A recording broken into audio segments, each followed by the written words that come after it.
Office of Records Services.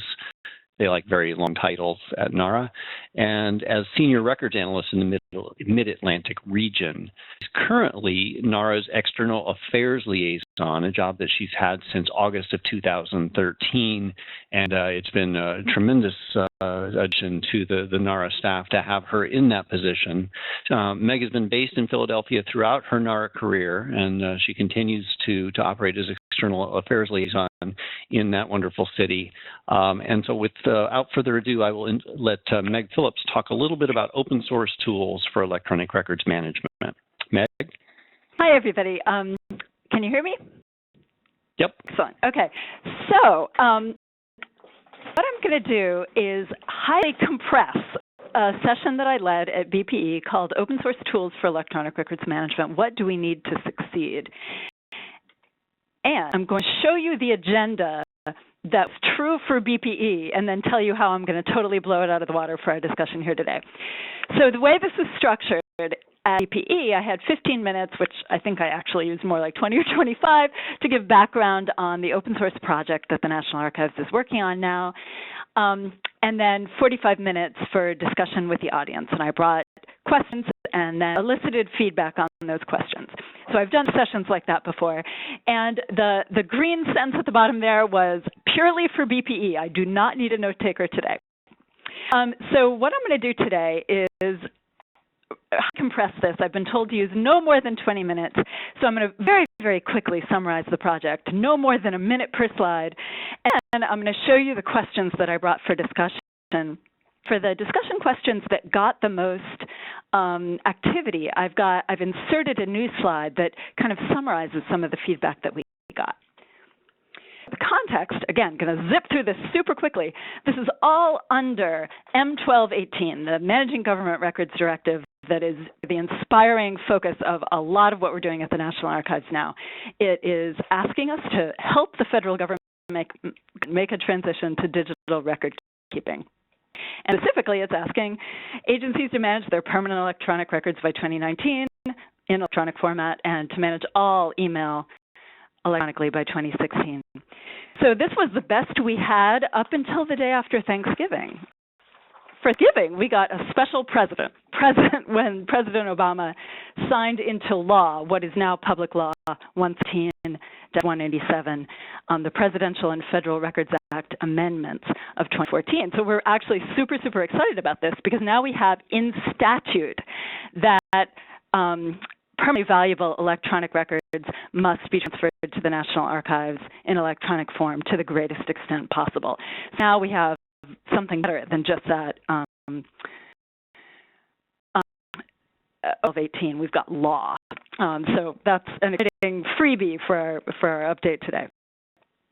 The broad framework, there's a list of activities that NARA is called on to do under the Managing Government Records Directive, one of which is Goal A3, investigate and stimulate applied research in automated technologies to reduce the burden of records management responsibilities on end users, not on records managers. So we want experts to be doing this work, and we want to encourage as much automation as possible.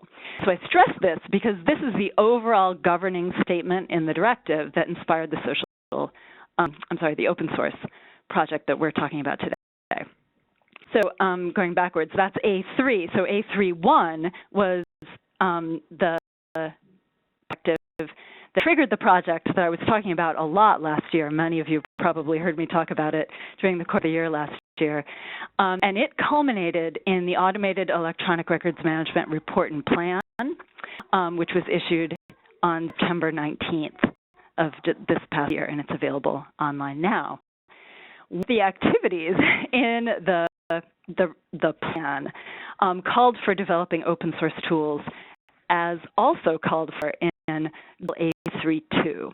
So A3 is just find automated solutions. A3.1 was very broadly focused, but had kind of a commercial tools portion. And A3.2 calls on NARA to obtain external involvement for the development of open source records management solutions. So the National Archives decided to approach A3.2 was to actually just start out by seeing what the current state of the art was. We were going to research and publicize existing open source tools that could be used to help automate electronic records management tasks. And we interpreted records management really, really broadly for this project. So anything that could be used for some records-related task, we considered fair game for our initial analysis of what's out there now. We've been working on this for a while, and we found that coverage is pretty uneven. And one of the things that came up in the discussion in BPE, in which we found ourselves as well, is that there's pretty good work being done in the digital preservation space and less work being done in the more traditional things that you think of as records management. But for the scoping out this project, we decided anything that had anything to do with records from creation all the way through preservation, we were going to consider in scope. Tools, they're from doing our own research, and then we brought questions to the BPE audience to see what they knew about, what they considered the most important tools that we should be included on the list, and also asked a little bit about people's experience with open source. So the thing that's going to happen is that we're going to put together the draft list and release it for comment, and we're expecting that to happen this winter. Particular insight into exactly when that's going to hit the street, but if you follow Records Express, the blog of the National Archives, the release of the draft will absolutely be shared there, and I'd be happy to help spread the word as well if not everybody's following that. But we really encourage you to look for that release and to scour that list and to see if we're missing anything. So we're releasing it for comment in order to help you, in order to ask you to help us flesh it out and provide feedback on what we've done. So the language of A32, I create a list. It says obtain external involvement to actually develop open source tools for records management. So we recognize that listing tools that exist right now is only a first step to achieving what we see as the ultimate goal of the whole A3 suite, which is getting practical, affordable, automated solutions into the hands of federal agencies. And since you guys are state people, we're hoping that once we have these lists and these techniques and develop tools, once these things are out there, you know, share information and work on the same open source projects, and you know, hopefully some of this stuff will be useful to you all as well. We recognize that list tools is a practical way of getting started, but by itself, even a perfect list of wonderful tools is not going to actually make them practical for agencies to implement.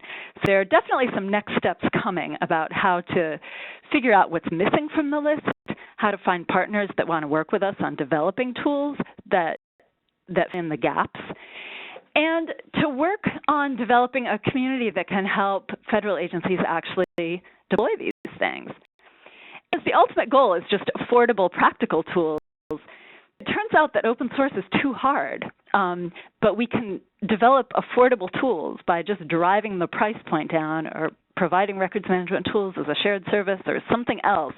That's okay too. The ultimate goal is what we're focused on, not necessarily forcing the whole federal records domain into open source. We think it's a good option. We think there's potential there for developing really robust community-owned tools. Can be more affordable for us to acquire, but we realize that there are challenges there, and that's not the only path. We just want to make sure that we're looking at all the options that could help us get to the ultimate goal. Okay, so that's the end of the background. Discussion and input section at BPE.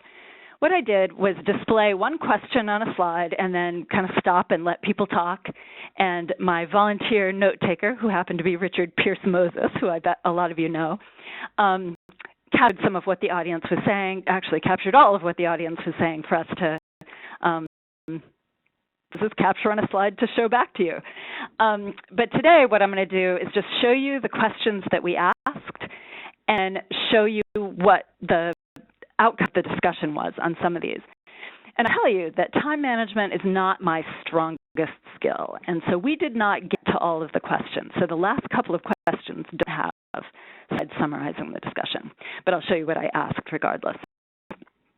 There were two major topics for discussion. The first one is just helping us to identify what tools people had used that they thought belonged on our list. We also wanted to hear people talk about what their own experience with open source tools has been. Then the last question, this is one where we didn't honestly get it very much, is what the next steps would be to actually get to the goal of practical, affordable, automated solutions, whether open source or not. So question number one, what open source tools have you used, or what do you know about? And I'm going to read this. I'm just going to display it, but these are some of the things that our BPE group suggested.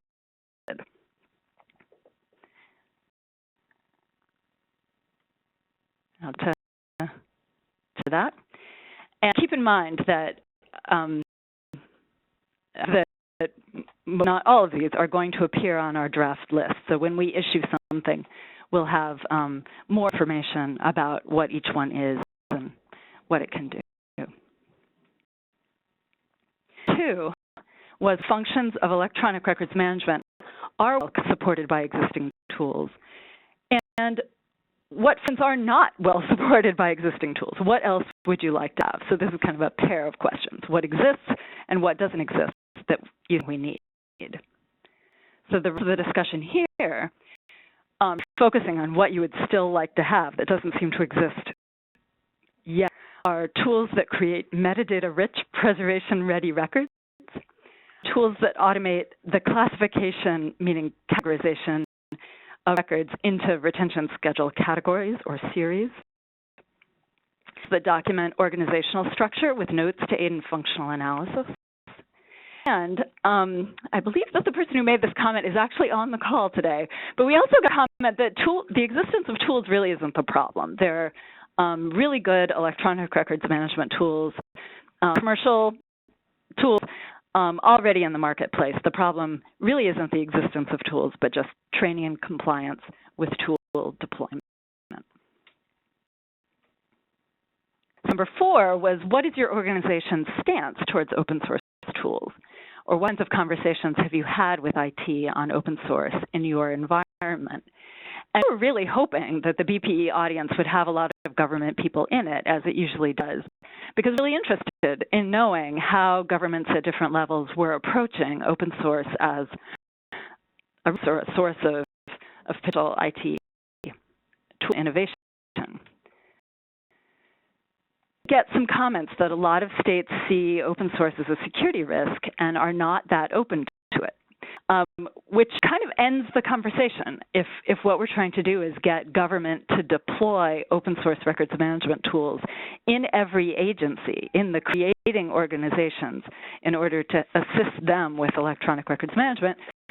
And your state CIO is not in favor of deploying open source tools, then that's the end of that conversation. So we need to know that. We need to know it at the federal level, and we're certainly interested in what's going on the state and local level as well.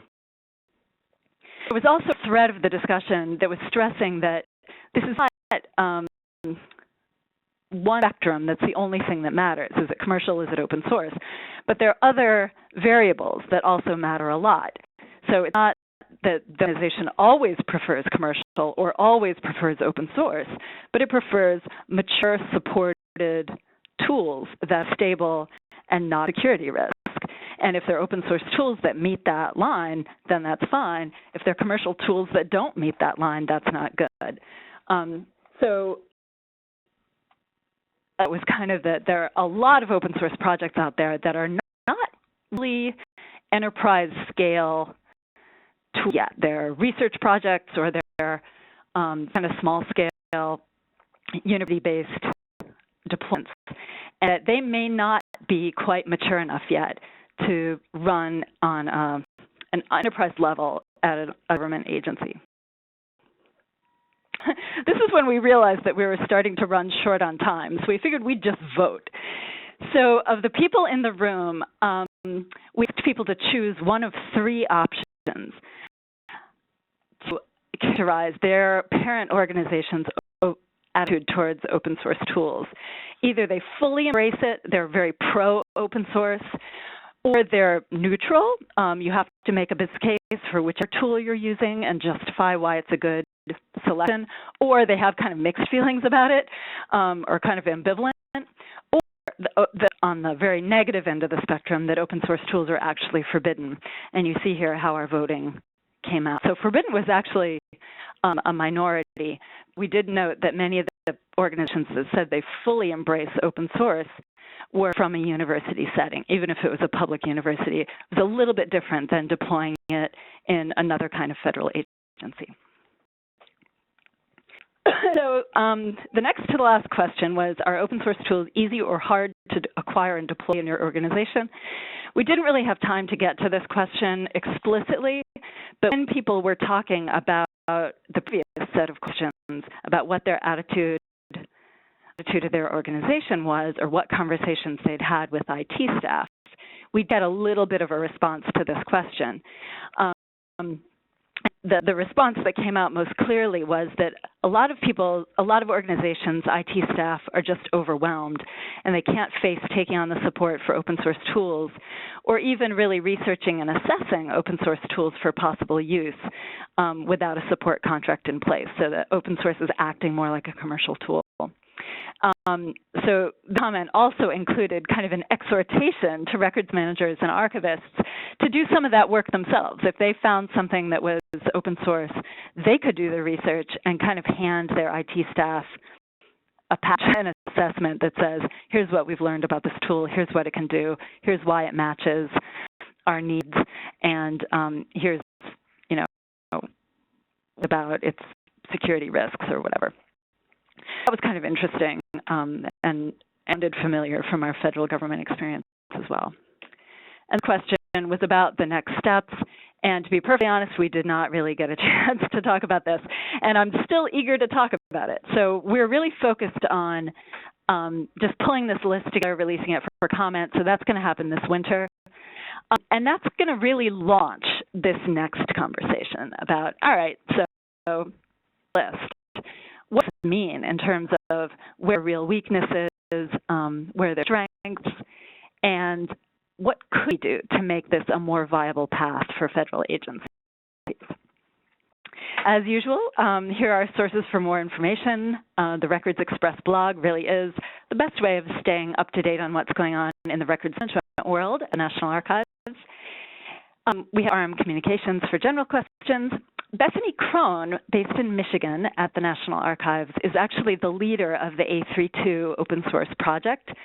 So I was gathering input on her behalf, and I'm NARA's External Affairs Liaison, so I'm just out here to talk. I'm not really the expert on open source by any means. So thanks for inviting me. Thanks very much, Meg. We'll have some, I hope, a little bit of time for questions at the end of the webinar. Meg, if you can hang out until we're done here, because I think there may be some questions for you, maybe some comments. Absolutely. We will move on to, okay, thanks, Meg. We'll move on to our next set of speakers, and these were the hosts of the BPE in Montgomery, Alabama, and I've heard tremendous things about the local arrangements and just the success of the practices exchange this year. So I want to thank Steve and Dorothy for all that they did to pull that together. But let me do a brief introduction here. So Steve Murray is the director and state archivist at the Alabama Department of Archives and History, and I might add he is a member of the Council of State Archivists Board of Directors, and we're very pleased to have him on our board. Dorothy Fouché is the Government Records Archivist at the Alabama Department of Archives and History, and she works in collections management, arranging and describing government records, and maintaining the existing government records collection. And they're going to talk a little bit about the plenary sessions that took place at BPE. So I'll turn it over to Steve and Dorothy. Thank you, Matt. We missed you and others who weren't able to be with us here in Montgomery. We had a great week, and I especially want to thank Dorothy for all the work that she did, and our local arrangements committee and the program committee really did a terrific job in lining up some 3 plenary speakers who were fantastic. Dorothy and I are going to give you a summary of those 3 talk, and I'm going to do the first one, and Dorothy will come in and handle the second two, and we'll be happy to answer any questions later in the webinar.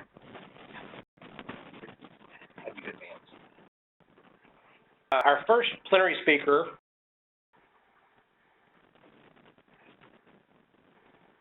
sharing the setup here. Doug Robinson, we were really honored to have Doug Robinson with us, the Executive Director of the National Association of State Chief Information Officers. Doug helped kick off BPE for us with his presentation on Under the Digital Dome, IT Priorities, Trends, and Perspectives. The closing session of BPE made the observation that our three plenary speakers really gave us three different and really valuable perspectives on the whole issue of the digital realm and state government life. And Doug started at the very high level, kind of give us an idea of the larger galaxy in which we all work and issues that are of concern of the chief information officers in our states, of the governors and other information technology staff. This slide kind of, and Doug sent a lot of information towards us. He cited several studies that have been done by NASCIO. There's going to be a link up on the screen in a little bit that takes you to our website where you can find many of these. But I kind of boiled down into this list some of the topics that he spent the most time talking about, and these are things that float to the top in NASCIO's regular surveys of the CIOs in the respective states. They're either occupying their time, occupying increased portions of their expenditures from their budgets, or posing particular challenges to them. He talked an awful lot about the cloud and really the accelerating rate at which states are transitioning to cloud-based services, whether their own operation or increasingly through third parties hiring technology as a service. Network security is always an important concern. More states are looking at opportunities in mobile technology to see how they can better public and state agencies and provide access to information and services. Human resources was an important part of this, and I think particularly relevant to our profession. Many of us have talked about the tremendous demand existing out there for archivists working in with good working knowledge of electronic records and digital issues. That's true across the board in information technology, and Doug gave some sobering statistics on retirement eligibility and the relatively brief longevity of IT professionals in state government, and a real drain in the talent pool that we're looking at in the next few years. And lots of opportunities for people who have the aptitude and desire to work in the public sector.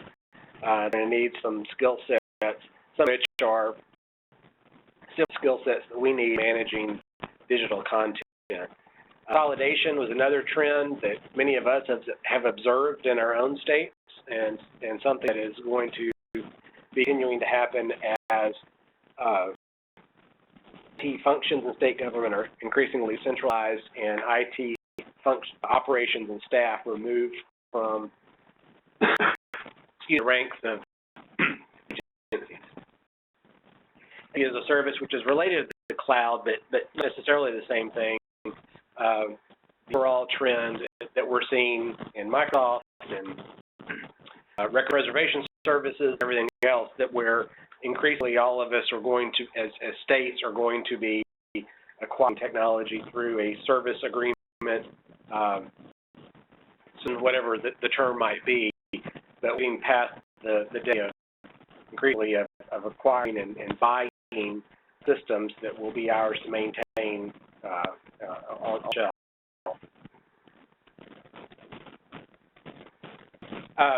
Also offer some interesting comments about government data today, and again, I picked these out as issues that I thought were of particular interest to us in the archival world, talking, and all they're going to be familiar to us, data being stored across multiple systems in multiple formats. A lot of it is quite dirty and not well organized, lacks of standards and consistency.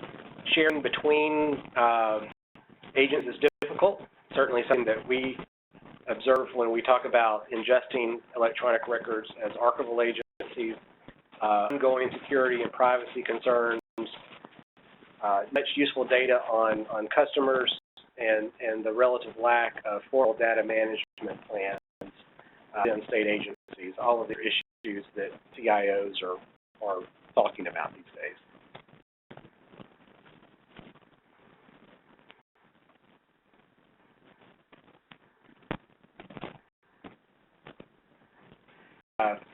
This was kind of an interesting thought that Doug made about the status of big data versus open data and how those terms get thrown around quite a bit. Doug made the point that states in the IT offices are talking about big data, but he put that in perspective by talking about how the public sector just really hasn't begun to play in that world yet. And for a comparative point, he talked about UPS hiring several big data scientists, and the CEO of UPS commented recently that company is now an information company that happens to deliver packages. So they're really some tremendous amount of resources in managing information and studying that and trying to understand it. More relevance to us in the immediate term, especially as we think about access of archival electronic records, is open data. Said that many CIOs do not see a return on investment in this area in terms of trying to provide public access to large data sets that are still being actively used by their creators. Around 38 states do have data portals of some kind. One benefit that they've seen is increased collaboration among state agencies. And he also pointed out that there's a real appetite for this out in the public. As that data becomes available for use, he mentioned in particular an example from Washington State of an open data portal on salmon production statistics. And that was something to keep in mind. You know, many of us think about as for research purposes, there's a different set of considerations to make when we start thinking about providing open data in aggregate and put out there available and seeing what the public will do with it out in the research community rather than coming to look for a specific piece of information that might be contained in those electronic records. Suggestions for working with our state CIOs included trying to be part of solutions, you know, to offer our services as state agencies and helping them pursue their missions, seeing where we have common calls, and identifying some specific examples of some suggestions of how archives can be part of a team working with the CIO's office. Okay.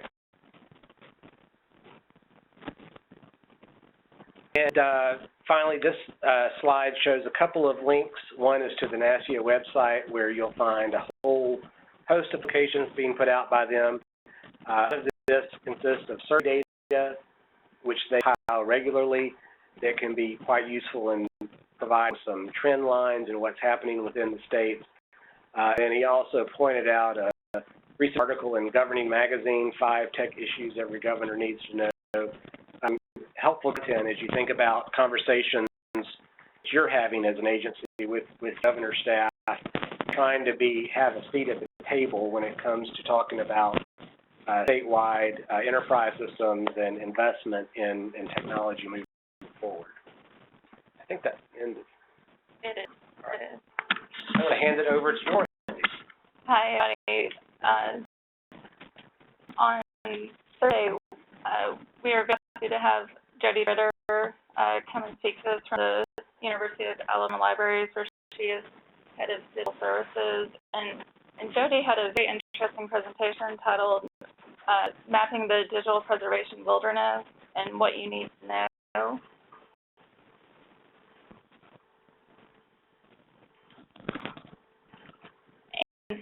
And JODY talked about was how for digital preservation, really think about the topic and just the big, broad concept of it, it really can come across as just scary, murky, and confusing. But when you think also about the models available, such as OAS and DCC and DPOE, if you think about it, they really do serve as maps that help guide you through the scary, murky, confusing world for digital preservation. During Jody's talk, she also really focused a lot on comparing and contrasting these models and the areas for what we can think about best practices.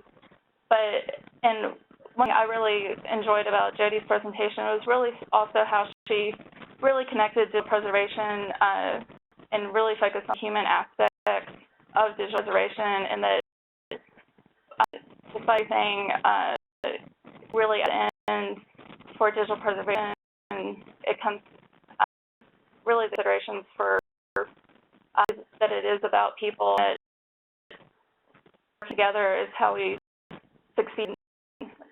But models, the agency is really trying to follow a digital preservation program. One area that Jody talked about was really how considering what are best practices and how we should be creating best practices. And I really liked her discussion about this. That and these are some of her points from this discussion, that we should really find something that works, compare it to other approaches, and to test it in all feasible contexts. And another really interesting part to the human aspect of digital preservation that Jody focused on was a really good discussion and connection to the value of people, and that it's something that we should really remember and consider as we go through with our digital preservation plans, and just really remember that there are values in work with people, and that the area values that she highlights here on the screen are the work, is our courage, our curiosity, and our willingness to work, to collaborate and to support one another, and that as we work together, it just gets back to how we will succeed in our digital preservation plans. Jody's presentation is available at her website, the link on the screen. And also an interesting thing I saw yesterday from Kevin Dreidger at the Michigan. He interviewed Jody for his new podcast, Preservation Imperative.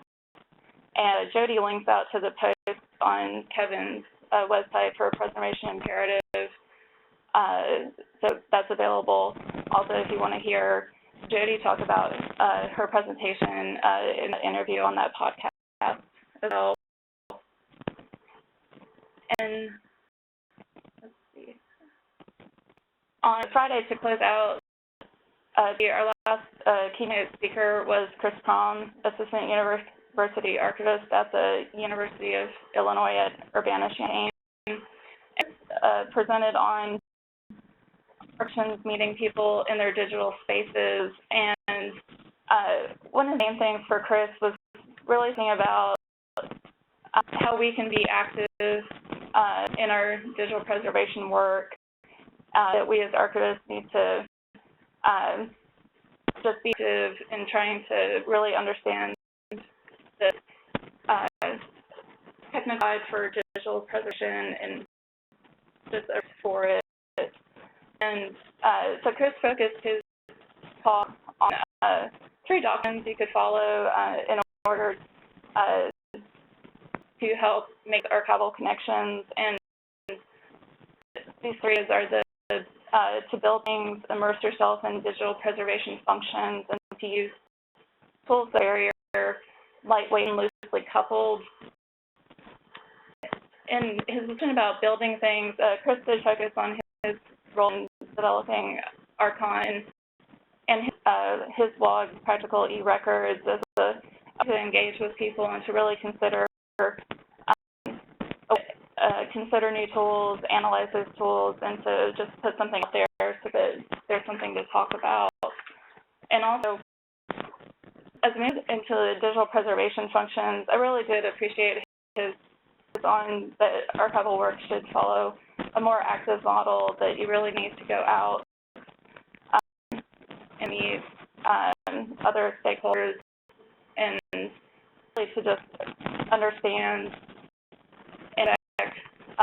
work and complexity that digital preservation entails, and that by your part we can really develop documentation and workflows and be able to take those complicated collections and to have some idea your institution wants to do and needs to do in order to be active. And also, I like how Chris talked about that really the systems and tools serve as a way to help you through your digital preservation issues. And I thought it was a really nice contrast to JODY's focus on the human aspects of digital preservation, and that you can use these tools and systems as your technical resources, but you're still considering the value and the resource that people can offer in your digital preservation program. And as you continue to be active and to make these connections, you can get ahead of the curve and be able to take things as they come, that you're already prepared to be able to do that. And also, there were several attendees throughout the conference that did tweet about BPE and plenary sessions under the hashtag BPE 2014. And there is a story 5 from Kevin on best practices that is available at the link.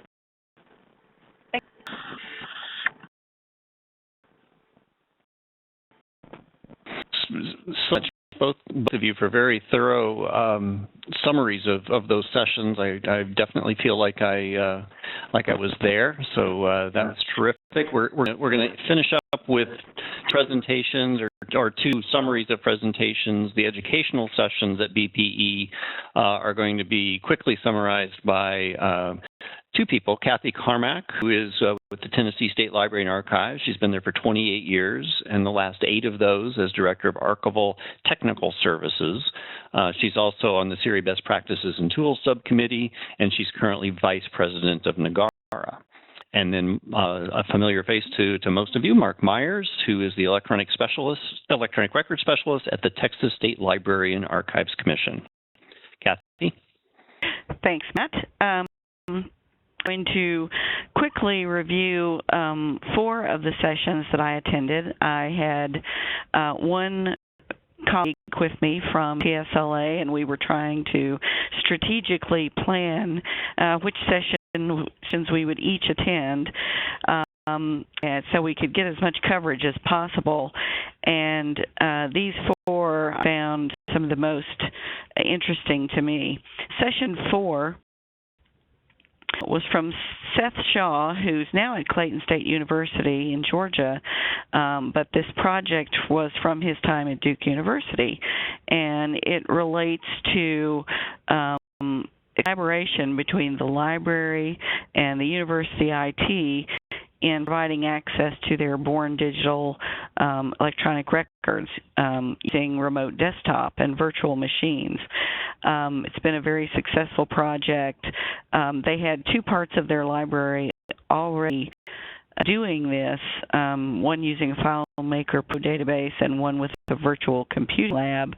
So they decided to repurpose the virtual computing lab and provide remote access. There's no copying. It's very easy for the staff, and they're using streaming to provide the experience. OpenID for credentials for authentication. Staff are administrators, and they can update. And this project took 6 months for them to implement. And it sounds like it has a lot of potential in many ways. It really sounded interesting, and I made special note of one slide in his presentation called System Overview that I want to especially go back to and study. I think it had a lot of potential for other use. And moving quickly on to session 5, had presenters Linda Avetta from the Pennsylvania State Archives and Susanna Leberman, Principal Madison County Public Library in Alabama. And I want to focus more on Linda's presentation about presenting your case for a digital preservation system to your state's top executives in 15 minutes, which sounds really ambitious, and it is. But Linda has been through this and had a lot of great ideas. She talked about your objectives and being prepared for every possible question you can think of, because you want to be able to answer immediately and to have anticipated everything your audience is going to ask. She talked about critical components of a presentation, something impacts, something your audience can appreciate, and providing measurements. Why are we doing this? She talked about the business case. In Pennsylvania's example, they proposed acquisition, preservation, and access. They left out the access piece at first and added it later. They chose to propose working on a small subset of records, the press office records from every agency in state government, which I thought was an interesting approach. She talked about focusing on the mission and vision of your agency, the presenting agency, and tying in your archives functions, promoting the legal side, defining what a record is for your audience, and then an initiative. You may not be meeting mandates that you have. It's about identifying stakeholders and cost, benefit, and risk, alternatives analysis, giving your listeners options. They ended up, their third piece of their program, access, was they ended up putting into the future. Sure, their listeners knew it was a program, not a project. She talked about making a list of pros and cons, but for you as the presenter, not to distribute to your audience. And finally talked about fairly basic from an implementation standpoint, not throwing a ton of specifics at your audience, promoting citizen access, and trying to align your program with your state IT strategic plan. I thought she had a lot of great ideas and information and a lot of good lessons from what she'd been through. Session number 8 was from Microsoft, 3 presenters about products that they offer. The first presenter, Chuck Ladd, their cloud solution specialist, primarily talked about e-compliance and discovery and what that product offers. And then Dale Mitchell talked about Microsoft Azure Media Services, which is a cloud platform where you can store efficiently and effectively and serve up materials, primarily focusing on video. Of his topic, he talked about ingesting content, encoding, packaging, encrypting with codecs, various codecs and formats, and then delivering the content and encoding to get the quality and the bit rate you want. I spoke about storing 3 redundant copies. It also covered Azure Media Indexer, and this was formerly Mavis. Some of you may be familiar with this from the Washington State project. The indexer recognizes spoken content, and you can word search. It generates basically a captioning transcript. and figure out voices on the fly. It doesn't have to be trained. The indexer runs in the cloud, so it needs no infrastructure. And especially looking at the video side, and was happy to be contacted for proof of concept, pilot projects, and what have you. There were a lot of questions about, for example, what would happen if it couldn't understand a word, and he basically there would be a gap, as if a microphone was turned off. Being a commoditized service, you pay a monthly subscription for whatever services you need. A lot of interesting material there, and it got quite technical, but I'm sure they can provide more information to those who are interested. Lastly, I wanted to hit on the session by Jim Williams and Jim Havren at Middle Tennessee State University, right down the road from us, on IQ, the Internet Quorum system that is used by many members of Congress and also some governors. We in Tennessee, our last two governors have used IQ. M2 has acquired two Congresspersons'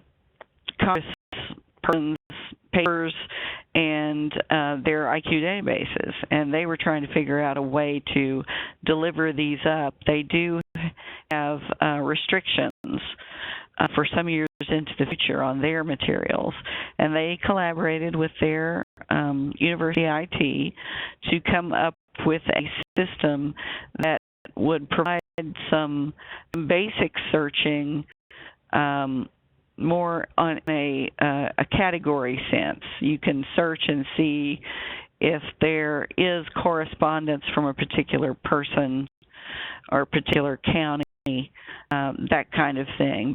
And then the staff would be able to if that's something that you would be allowed to see the records. The main for their presentation is that they hope to form or encourage the forming of a consortium of IQ users among archives who have received materials from IQ from governors or Congress members. They were hoping to get a feel for how many were interested. I think few were. I know we would be, although there are quite a few differences between the systems for Congress and for governors.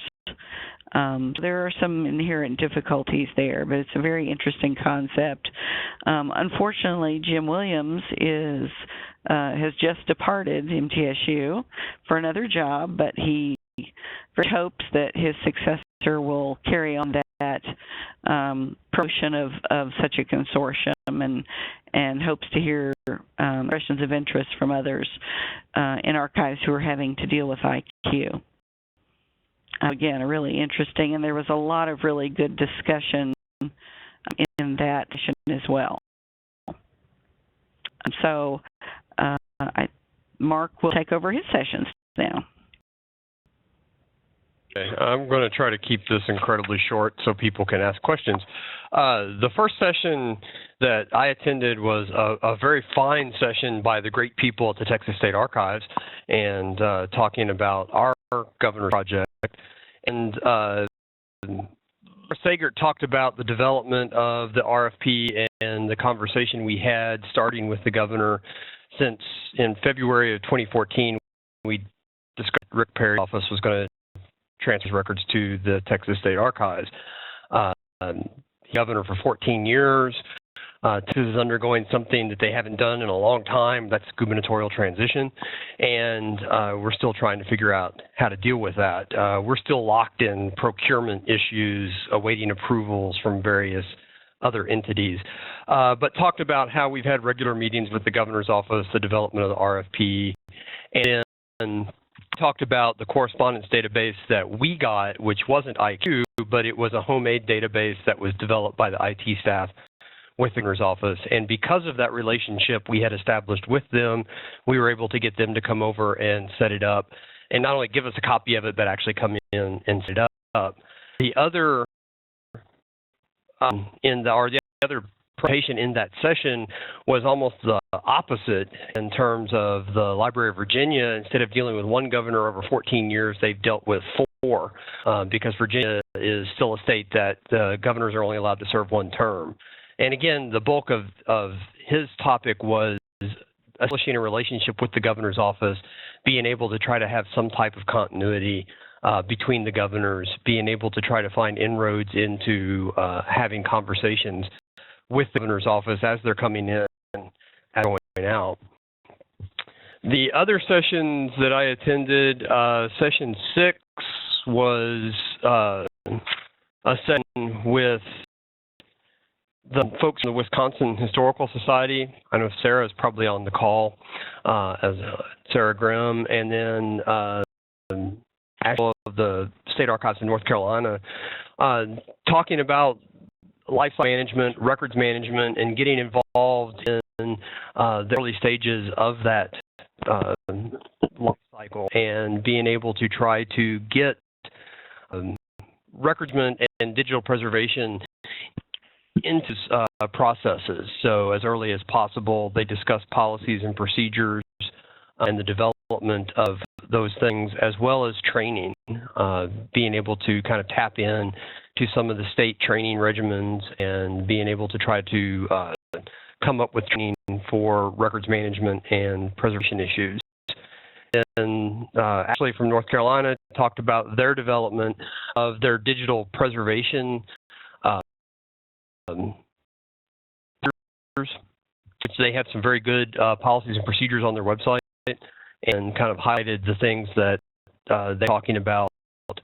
We're creating a staging drive for processing materials, having policies for metadata creation and file naming, and things that they mentioned was a change in the procedure for transferring electronic records and changing their administrative code to bring in electronic records specifically. Kind of goes back to what Meg said about the legal solidification of electronic records coming to the archives.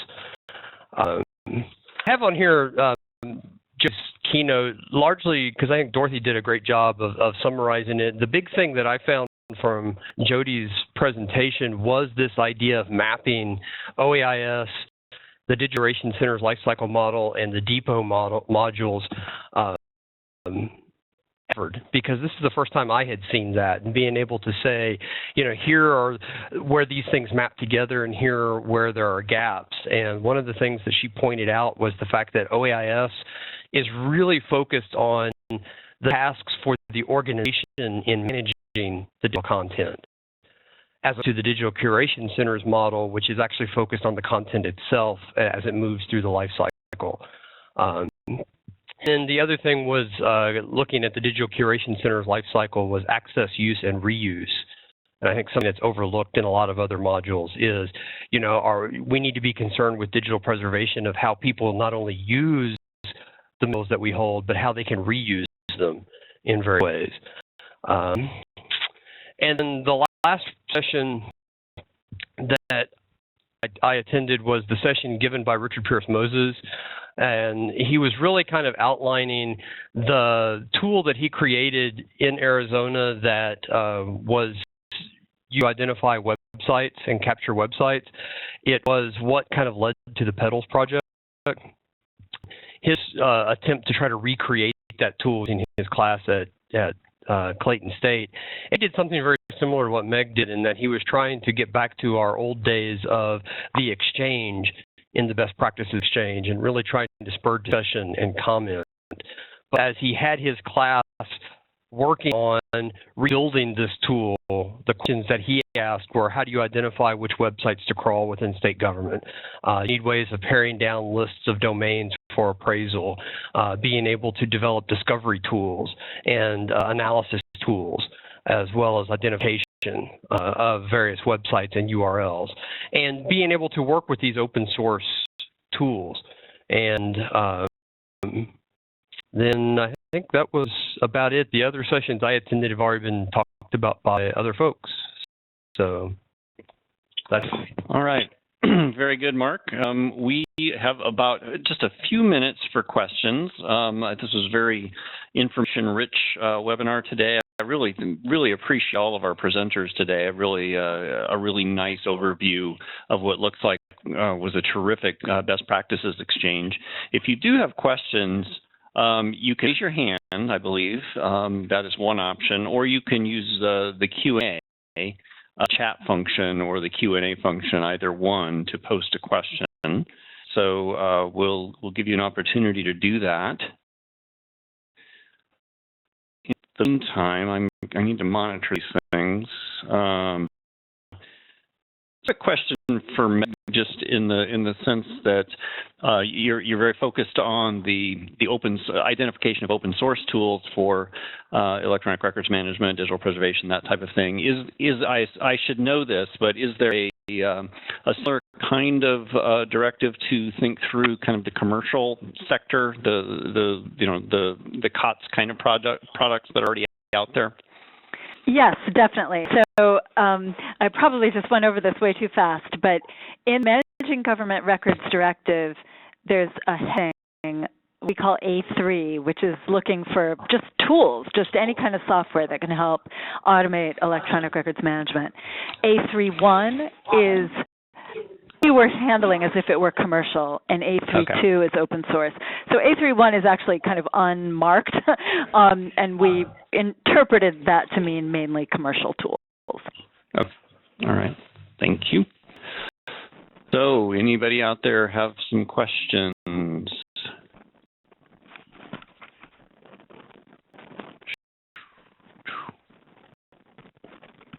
I see one from Gayla. What are the reasons given by some of the state CIOs, Office of CIOs, in forbidding open source tools?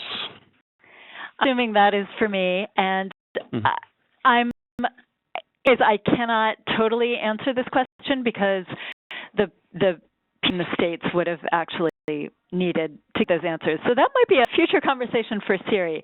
But from the context of the other comments that we got in, it sounded like it was a fear of secured software, a fear that open source might introduce security risks. Mm-hmm. I've also, in my experience, particularly with the advanced institutes that SERI has sponsored as part of the education subcommittee's IMLS grant project, it's not only just Central IT is afraid of open source from a security standpoint, but they just simply don't feel like they have the expertise to administer it. They hire people who are experts in, Microsoft products or Oracle products or, things of that type, and trying to hire people that have, a LAMP stack expertise is just not part of their hiring decisions. We did hear that in the comments as well, so that's also a very good answer. The other thing that occurs to me that came up a little bit in the discussion is that a lot of specialized IT shops try to simplify the platform. So they encourage everybody to use Oracle, for example. And so if they're just an Oracle shop and they're trying to achieve consistency across the entire government, then things that are coming in from the side could be denied, not purely because they're open source, but because they're not part of the package that they support. That's a very good point. There's a question from Glenn. Where will the next BPE be hosted? The question for, is that for...